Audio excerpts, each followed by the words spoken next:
有电动船的业者关轻型的电动救生艇，和宜兰的南洋救援协会，这款电动船哦，较唔惊冰船，无法度发动，机动性嘛较悬，帮佫会当来提升民间救难团体的能力。电动救生艇和水上奥多摆做伙出发，虽然奥多摆走较紧，不过电动救生艇有机动性强、重量轻才优势。水上救援团体认为，对水域的需求更较有帮助。若管若要勤务，若是一台救生艇的勤务的时阵，阮即只阮会使甲扛起来车顶摇尾，因为即马定定拢啊开出去，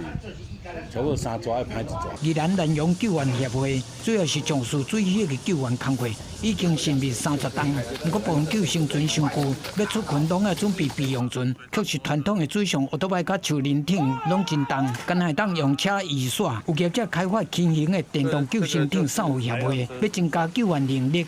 即使它是泡水的，都不会完全触电。业者讲，电动救生艇电池会当浸水，若袂失火，嘛袂害驾驶去电着，而且经过试验，会当甲载6个人的手轮艇拖咧行，嘛会当互救援协会做备用船，减少冰船必须失火，危害救援人员性命的状况发生。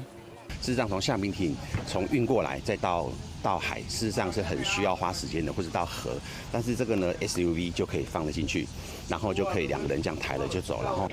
因为它的那个机动性蛮强的，尤其一翻船以后马上转过来，马上可以启动。这只电动救生艇试验了后，希望变作水上救援的新基石。后续敢会推广哦，更较侪救援团体，甚至是消防队